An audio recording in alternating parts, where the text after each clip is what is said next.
Hello friends, வணக்கம். வாங்க இன்றைக்கி என்ன பார்க்க போகிறோன்னா கஞ்சி வத்தல் தான். அதுக்கு தேவையான பொருட்கள்: இட்லி மாவு பதத்துக்கு அரைச்ச அரிசி, அடுத்து அரை மணி நேரம் ஊற வச்சிடணும் ஜவ்வரிசி. ரெண்டையும் மிக்ஸ் பண்ணிவிட்டு தண்ணி கொதிக்கும்போது 1க்கு 3 பங்கு தண்ணி வைக்கணும். தண்ணி கொதிக்கும்போது பெருங்காயம், பச்சை மிளகா போட்டுட்டு கொதித்த உடனே இந்த மாவு கரைச்சி வச்சுருக்கிற மாவை ஊற்றணும். இந்த இட்லி மாவு பதத்துக்கு இந்த கன்சிஸ்டன்சியில் தான் மாவு இருக்கணும். நம்ம ஊற்றி கிளறிக்கிட்டே இருக்கணும். கலர்னோன்னு 10 நிமிஷம் கைவிடாமல் கலர்னோம்னா நமக்கு கஞ்சி கெட்டி ஆகிடும்.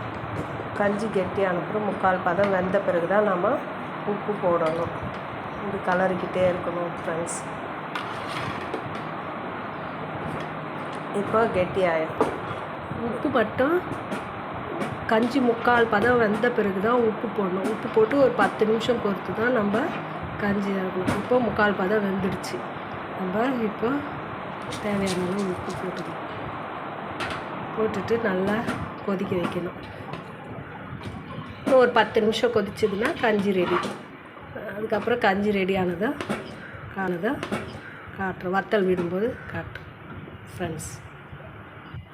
இப்போ நான் கஞ்சி வேறு ஒரு பாத்திரத்துக்கு மாற்றியாச்சு. இப்போ சீரகம் போட்டு நல்லா மிக்ஸ் பண்ணிவிட்டு இந்த கன்சிஸ்டன்சியில் தான் நமக்கு கஞ்சி இருக்கணும். இப்போ இதை நம்ம ஊற்றுறதுக்கு கரெக்டாக இருக்கும் ஃப்ரெண்ட்ஸ். வாங்க ஊற்றலாம் ஃப்ரெண்ட்ஸ். வீடியோ பிடிச்சிருந்தா லைக் பண்ணுங்கள், ஷேர் பண்ணுங்கள், கமெண்ட்ஸ் பண்ணுங்கள். சப்ஸ்கிரைப் பண்ண மறந்துடாதீங்க. சப்ஸ்கிரைப் பண்ணுங்கள். பாய்.